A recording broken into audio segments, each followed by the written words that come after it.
Welcome to the Mojo for Musicians podcast from Manny Cabo Media, where we dig deep into today's top strategies to help you take your music career to the next level, along with real, raw, and uplifting conversations with industry professionals that are making moves, making a difference, and making the best versions of themselves to inspire you to do the same. And for all of our Mojo Maniacs out there, don't forget to subscribe to this podcast on your favorite podcast app so you don't miss any future episodes. And if you like what you hear, please be sure to give us a positive review on your favorite listening platform. Support for the Mojo for Musicians podcast comes from Stedman, tools for the studio and beyond, because your voice deserves to be heard. Sennheiser, inspired by music. And Cranium, scientifically designed products for bald, shaved, and buzzed heads. So get your head in the game and own your dome. And now, here's your host, Manny Cabo. All right, welcome back, Mojo Maniacs, to another rockin' episode of Mojo for Musicians, number 72 to be exact. And as always, I want to thank all of you guys, my supporters out there, listening and streaming and downloading and subscribing to my artistry since, even before my days on The Voice and La Voz. And let's be honest, I wouldn't be here without you guys, so I am beyond grateful. But now, get ready to meet a powerhouse in the music industry. And she's evidently known for her fiery red hair, which for those of you who are going to watch the episode will soon see, and an unwavering commitment to empowering musicians. She wears many hats with finesse, I think anyway. And as an entertainment attorney with nearly a decade of experience under her belt, she's obviously adept, I would like to say, in navigating the complexities of the music business landscape. But don't let her striking looks deceive you. Behind that pretty face lies a formidable force dedicated to, shall we say, championing artists' rights and ensuring their success. And quite frankly, she looks like she could play a character from the movie The Craft. So that should definitely tell you everything. And if you haven't seen the movie, trust me, watch it. You'll catch my drift. And that's certainly a compliment because I love that movie. But I guess we have to be thankful that she's not just content with practicing law, because she's also a successful recording artist, a record label owner, a business instructor, and also a fellow podcaster and YouTuber, along with her music producer, That Orko. A cool name, and I certainly got to find out what that's all about. But it's clearly a testament to her multifaceted talents and, of course, her deep understanding of the industry. But now, since we're on the topic of legalities, I got a small disclaimer, and I got to be fully transparent because I'm not a fan of attorneys. I never was, and I've had multiple nightmare experiences with them, along with, fellow colleagues of mine. But the reason why she's on this show and what sets her apart, based on the recon that I've done, trolling her profiles, is her passion to educate and to empower all of we musicians.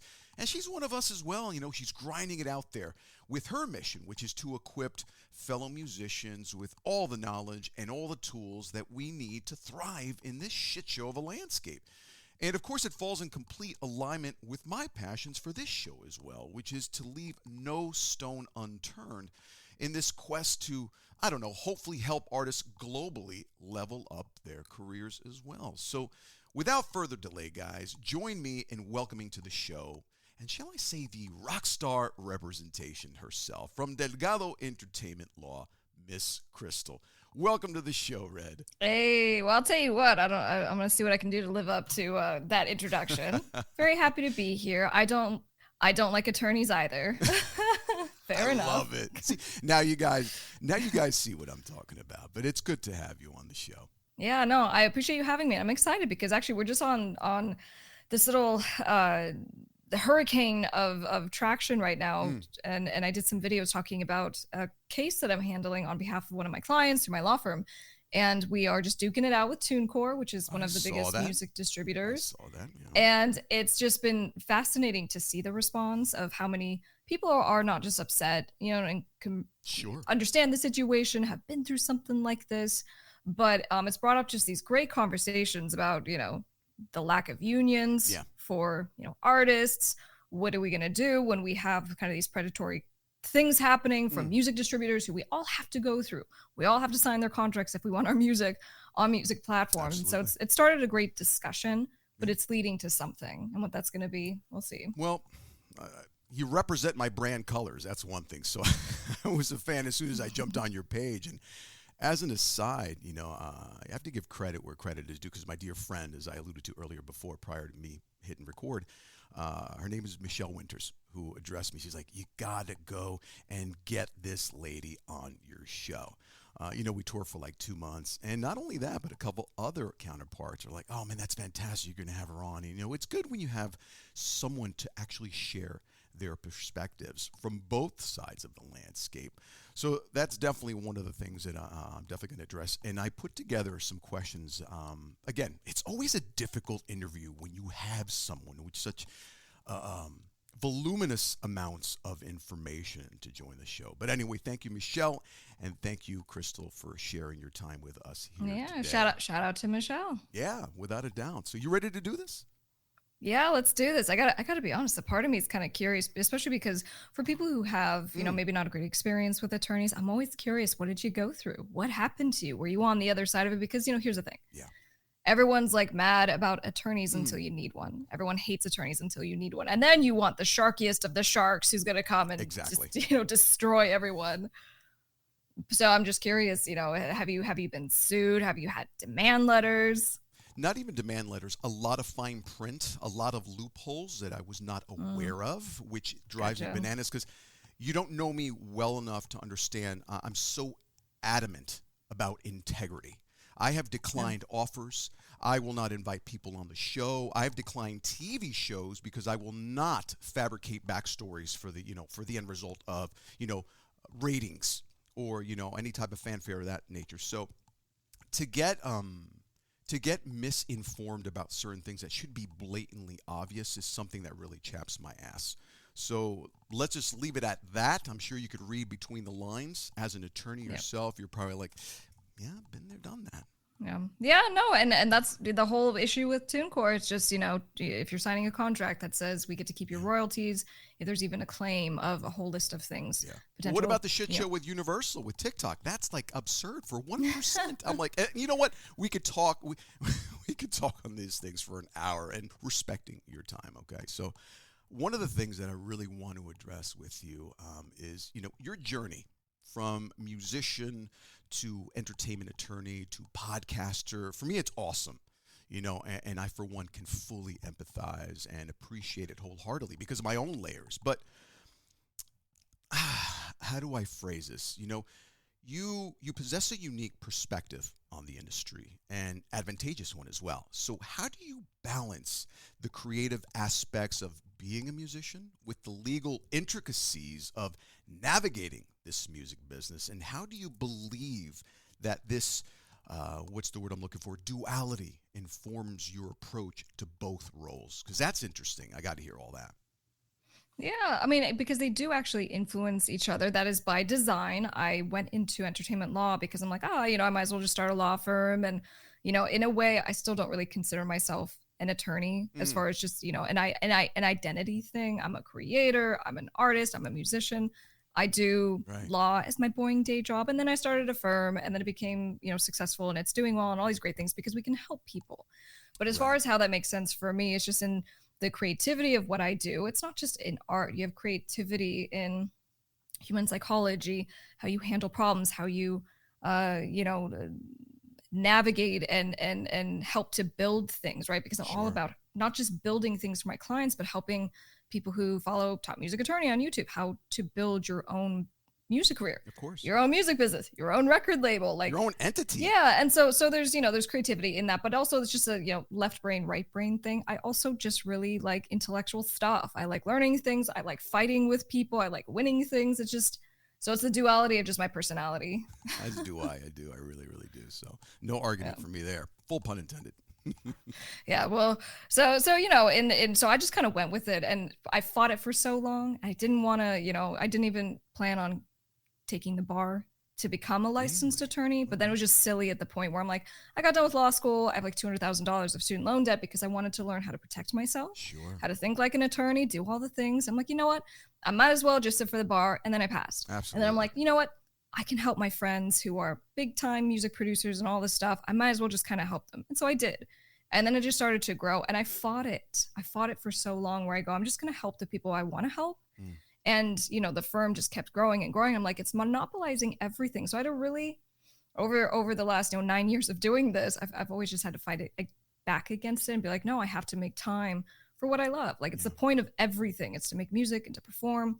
But I do really love what I do as an attorney as well. I agree. I think I would as well, especially you're coming from a place, like you said, to, empower people. So there's got to be a lot of positive side to that. When you're engaging in something for the benefit of others, I know for me personally, that's a very gratifying and justifiable cause. So I can understand why. I mean, and who the hell can stop creating?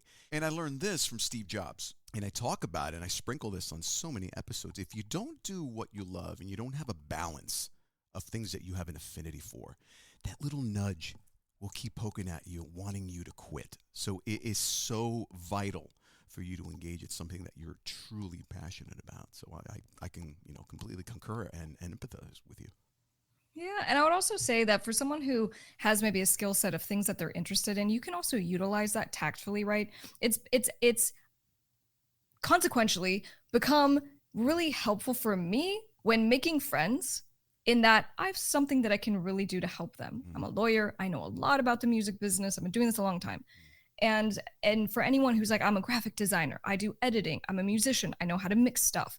You know all that. You can help yourself to build yourself to something great. Sure. But you also can use that to build relationships and be like, hey, Manny, I would really love to just take an hour and help you with, what you're doing and blah, blah, blah, blah, blah, and just like give value, and that you can build meaningful relationships, including with people who are above you, who have, kind of succeeded a little bit more. Yeah. So don't discount taking time to invest in yourself and your skill set as a way that it will help you to raise up people around you, but it helps with just making friends and just being someone who can give to other people.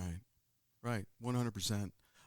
I know in my excursions, along the way, I've been able to implement my skills as a photographer. I made a career when I moved to Nashville. I've shot probably well over 200 album covers for my friends, friends from The Voice, signed, unsigned, record labels, the whole 9 yards. And for me, I kind of forget that. And I know you can relate to this, because sometimes you might forget that you're an attorney because you're more of a conduit, of a liaison to help your friends, navigate this crazy industry. But at the end of the day, I'm like, wow, I've done a lot of shit, and I do some stuff to help out my artists. And again, I have to allude to the fact that for me, it's extremely gratifying when I'm like, listen, don't worry about it, dude. What's your idea? Let's get this album cover. Let's get the best representation of what you feel will be you on this new song. So it's pretty cool feeling for me.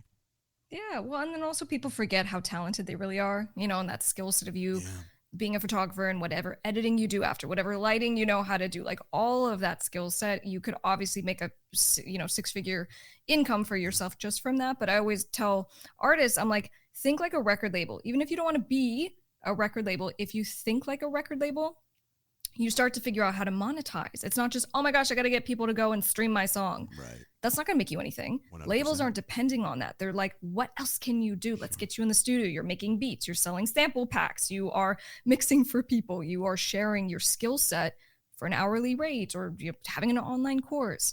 So figuring out ways that we can have these ancillary services and things that we do related to our skill sets is how we can become 100% our own music business. Yeah. So think like a record label.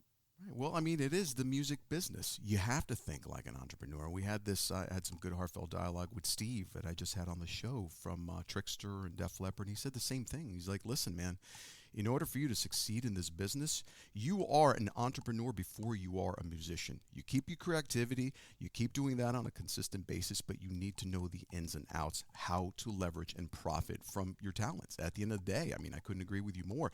So, Krystle, in your experience, right, what are some common legal pitfalls that emerging musicians often overlook? And what advice would you give to aspiring artists to protect their, let's say, creative rights, their IP, and interest, from the onset of their careers? And I truly want to address this question to all the novices and those that are beginning their career, because damn well know I've made some mistakes. We've all made mistakes early on, and you and I both know that throughout the day, because they have been nightmarish contracts, as we just discussed, lawsuits, whatever, that were carried out. So I'm just trying to avoid that from the infant stages, if you will.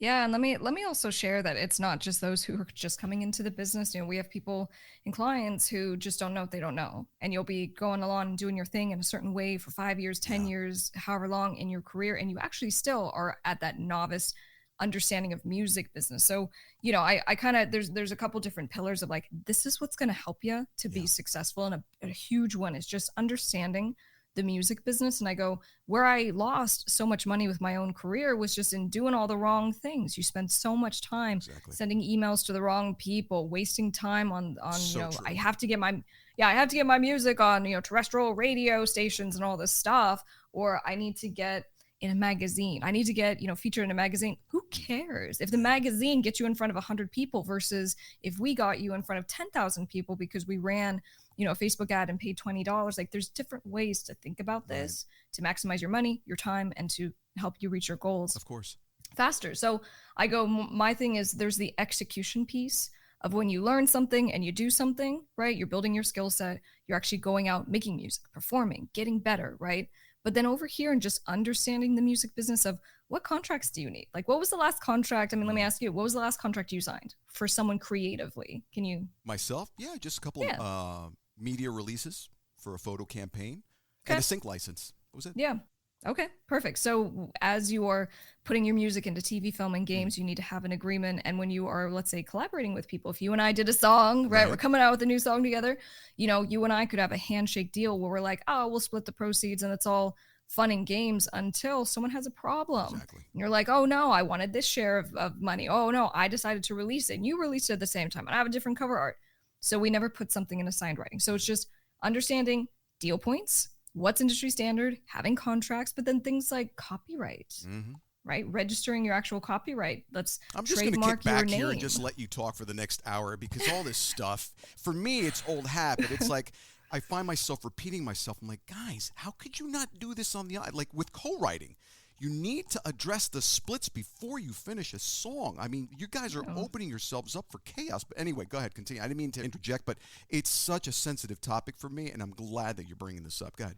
Yeah, and not just, information overload, but just to hopefully plant the seed for your listeners on it's really a journey, not to be like, you have to know everything right away, but just to know the basics of when it comes to copyright and making sure you own your stuff. Contracts are very, very, very, very, very important. Sure. Having stuff in writing, getting your copyrights, getting your trademark, which is different, right? Copyright is for your actual music and your videos. It's the creative thing you made. Versus a trademark is going to be like, for Miss Krystle and Miss Krystle's music as a musician or whatever I do, the name itself is the thing that we're going to protect with the trademark. So just understanding distinctions and then taking steps to do that stuff. Yeah. Most of the stuff artists can do for themselves. They don't have to go and hire an attorney, but I mean, it means you have to do some research and figure out how to do it, right? Absolutely. You nailed it. And it's all about the execution. And these days it's not enough to know. You have to know how and follow through in the process. Yeah. Yeah. So that's a big reason why, we're like 1,200 videos into Top Music Attorney on YouTube. So my podcast, because it's just about making all of this information for free out there. Please go if you're going to be the DIY, like just learn it yourself. I love it. Great.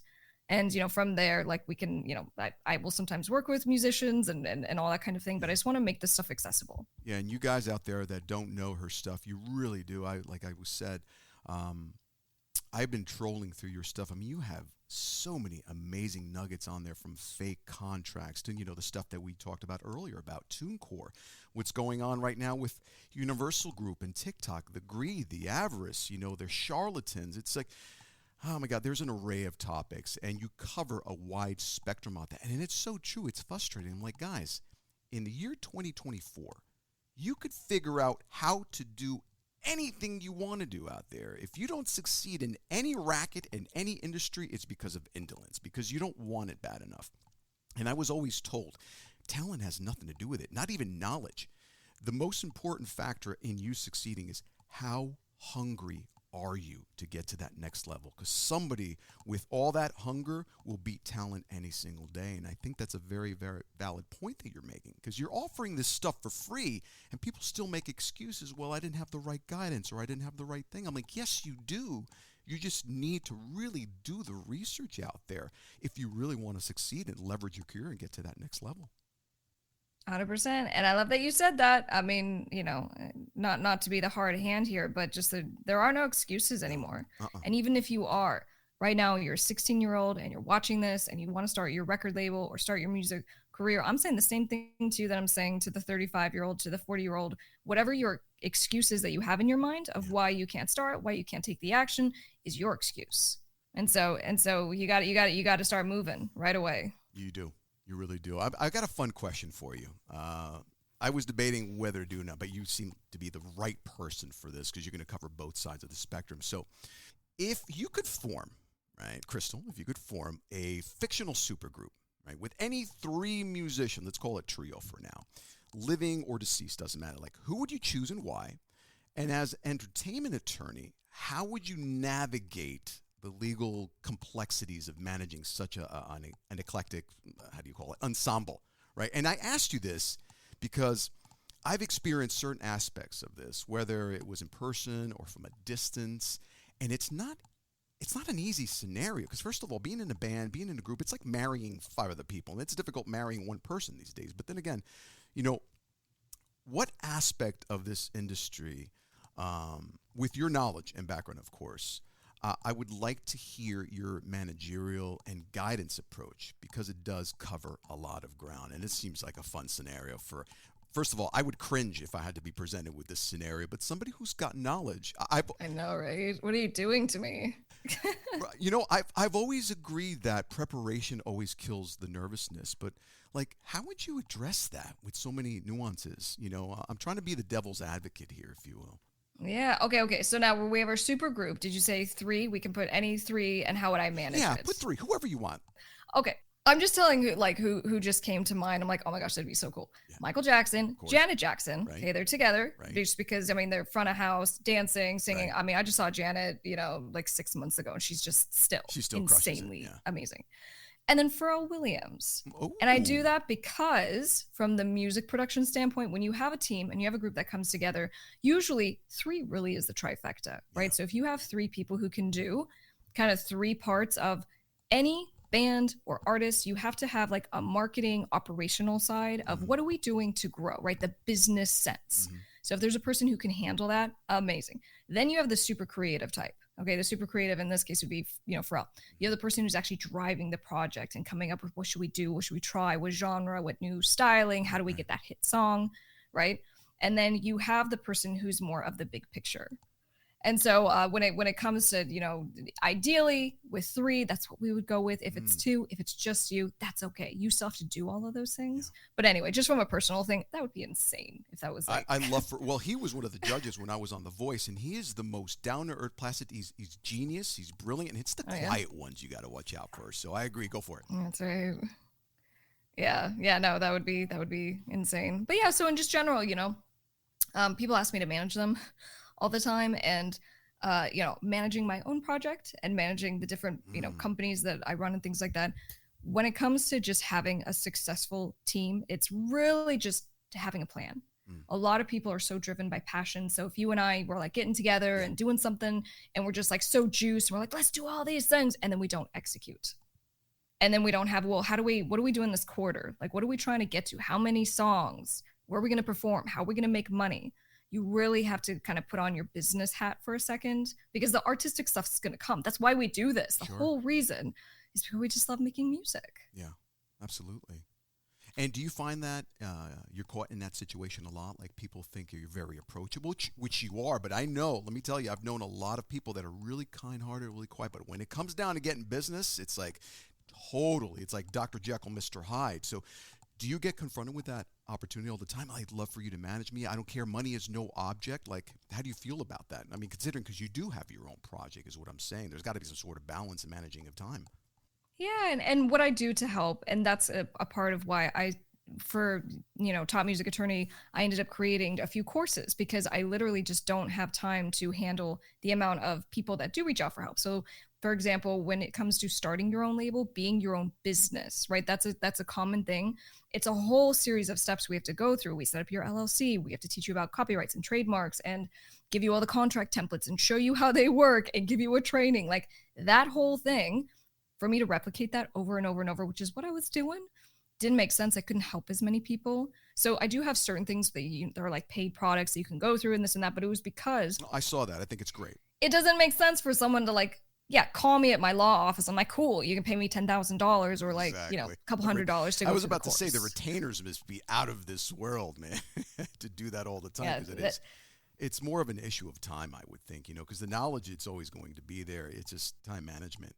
But yeah, listen, I told you this would be an easy interview because, from my standpoint, as someone who really wants to filter out your message and what I'm trying to do as well, because there are so many components to this industry, as you just described, thoroughly. It can be very, very intimidating.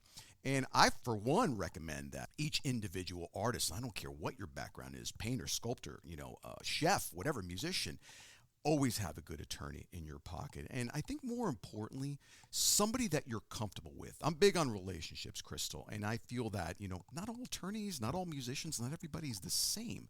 So it's our job also not only to execute, but to find someone that you could actually relate to and have some earnest dialogue with without walking away feeling cringy or feeling uncomfortable, feeling like, what the hell did she say to me? I don't get anything, so that's pretty important as well. I think you make that a possibility for many people out there. So that's a compliment, of course, because I approached you and, you responded, your assistant, tell him I said thank you, by the way. And that's the type of relationships that I'd like to at least foster. Yeah. And for anyone who, in your local area and you're going to go hire an attorney, take the time to actually find someone who is well-versed on your thing. Don't be like, oh my gosh, my aunt does real estate law. No, find someone who knows your specific stuff, but then also that relationship piece is so important. If you have someone who is a shark and is going to go to war for you and has your back, they're going to get you great deals. They're going to get you more money because they really, really care about you. And sometimes you don't find that person right away, and that's okay. And I just tell people, I'm like, just because you had kind of a crappy consultation and the attorney was super boring and it wasn't a good fit, that's okay. Don't give up. It's like going to a doctor. You eventually find the right fit. But I really, truly believe this, that, in the longevity of your career, the two most important people who will be on your project are your attorney and your manager. And you probably will be your own manager if you become really well-versed in what you're doing with the music business, because no one will care about your stuff more than you. No one will be better at negotiating stuff than you. And then when you get the big, deals that come through and contracts that you need to sign, you get the attorney. And you're going to be really well set up. And then from there, it's fine. Agents, people come and go. I just think it's all relative, and you touch upon a very sensitive topic as well. It's great to be self-sufficient, but you need to know when you need to delegate as well. I don't know that much about certain topics, whether it's video editing. I'm throwing some things out of the blue, but if you need something with legal representation, get a lawyer. If you need a video editor to compile your stuff and put footage, get a video editor. It's senseless to learn how to do everything. First of all, you're never going to understand all the intricacies. So for me, making that investment is so blatantly obvious, which is one of the reasons why I put everything on hold and I wasn't going to make the next step with this next EP without getting the proper people in place, like an attorney, quote unquote, hint, hint. So yeah, I appreciate what you're just divulged there. And this is your time. This is your episode. Anything else that you want to talk about that we left out that you think is imperative? Anything you want to advertise? Where do people find you? Go for it. Yeah, my biggest thing is just making sure people can get the help that they need. And so on Top Music Attorney YouTube, which is also podcast, you can listen to all the places. Just to work on your music career, work on your music business, and figure out what you're doing wrong right now, why you're not growing. And it might be that you suck in marketing and you need help. And I focus so much on that because I had to figure it out. And when I did figure it out, stuff started going viral. And I applied it not just for my music stuff, but I applied it for my law stuff. And then my law firm channels kind of went up. So it's really important that we get you out there and get, you expose your audience, but then also that we focus on monetizing. How do we take what you're doing and to make it profitable, because most people are like, I just would love to quit my 9 to 5. Or maybe they are self-sufficient with music, but they're stuck and they're like, I can only do 5 or 10 or 15,000 a month. I don't know where you're at. Everyone's different. So, we work on that, and to figure out that problem, we're problem solvers. So anyway, listen to the pod. Obviously, if you need an attorney, you can reach out. Delgado Entertainment Law. And I appreciate you having me on the show and doing this show, and that you're dedicated and you're on the same mission that I am. I do. To help. I don't know about you, but the worst thing, I refuse to be that which I loathe the most. I can't stand when people quit on their dreams. I love a good success story. And if I can be part of that growth, part of that little episode in their life where they saw the light bulb, because it's true, even myself, Krystle, it's just these little tweaks. But you have to do the work, because you're not going to get these revelations that come to you through osmosis. You have to put in the hours, and eventually it's going to be like, oh my God, why didn't I think of that before? And these relationships, they serendipitously start showing up when you're prepared for it. So, who knows? I would have reached out to you, 3 years ago. I wouldn't have been able to get on the show. When you have one episode, it's totally different than when you have a top 100 with close to 80 episodes. You can't expect to get the same accolades at different stages of your life. So for me, patience is also another one that we need to have with ourselves, especially in this entertainment industry. It's crazy. Your life could change overnight. All it takes is one more post, one more song, one more reel. You never know, but you have to be in it. You have to be knowledgeable. You have to do the work, people. So I'm glad that we're on the same page with that one, because that's the missing ingredient to most artists. It's not the creativity. It's their lack of drive. I'm like, bro, you have more talent in one pinky than I have in 25 years of doing this. Just get off your ass and do a little bit of work. So yeah, this has been so much fun. And I appreciate your time. I appreciate everything that you're doing for the ecosystem that we call, the entertainment business. And hopefully we'll do this again, on my quest for my own Grammy and my own success. Because believe me, I love what I do. I really do. And I know you do. And that's exactly why I wanted you to showcase your talents on the show, because it just solidifies my message. And I want people to succeed. I want people to grow, but you have to have the knowledge, and you have to have the team, and you have to have the expertise. And that's what I'm trying to do, having amazing guests like you on the show. So thank you, Krystle, for sharing your time with us. Thank you for having me. And I couldn't agree more with the consistency. You got to put your head down, and it doesn't even matter. It doesn't matter how your post performed. It doesn't matter how your last song release went. You literally keep going with just almost insane, obsessive commitment to just keep going. You have to be insanely obsessed. Absolutely. Last question, which is the signature question. What's your mojo? What makes you wake up? What makes Krystle wake up every day and be like, you know what? One more day, I'm going to wear the red suit. I'm going to keep the hair painted. Who knows? Maybe I might paint my hair purple, but I'm going to go out and represent and keep writing music and keep doing the best job I can to inspire. What is your mojo? Yeah, my mojo, I kind of say it's this feeling. There was a case that we had, and it was a trademark lawsuit. Right. And on the other side, the owner of the trademark that was in dispute, she did this interview. She did this interview talking about what gets her up in the morning, and she was discussing how she's like, it's this feeling of being turned on, in life. You wake up and you just feel like this warm, fuzzy feeling that you're so excited. You're solving problems. You're on a mission. And you're not worrying, you're not being crushed by the world of how we just normally get in our own heads. Oh my gosh, this thing isn't doing good. I'm failing. I'm not going fast enough. And so instead I'm on this mission and I'm having so much fun. And oh my gosh, I just learned this thing. And oh my gosh, these little wins. And being in this state of abundance, sure. That's really what I drive to do. And in effect of being in that state of abundance, which is kind of what I'm trying to help to teach people who, to follow or I work with. If you're in that state and Manny's like, today, I foresee we're going to grow the pod another 10,000 listeners this month. And you're just in the state of expansion. It's a mindset. You literally Absolutely. will have that happen. Yeah. And that's the energy that you bring back to you. So it's more of just to live my life. That's what I want for myself. And then in effect, I would love to help people. In effect, I would love to do all of these things. But really, that's my mojo. I love it. Such a noble cause, too. So kudos to you. And great minds think alike, I guess. And that's why, you ended up on the show. So thanks again for your time. And I'll be looking out. I definitely will. You know what? you might expect a phone call from me. So you never know. But yeah, let's do this once again. Keep me posted. I'll be following you as well. I'll be looking at the new posts and curious to see what else you post out there, especially when these record labels, man, because it really is a shit show what's going on there, But I'm glad that we, the artists, have people like you to also come to our aid when we need you legally. So thank you for that. Yeah, we're going to war. Thanks again, Manny. Absolutely. Talk to you real soon. Have an amazing day.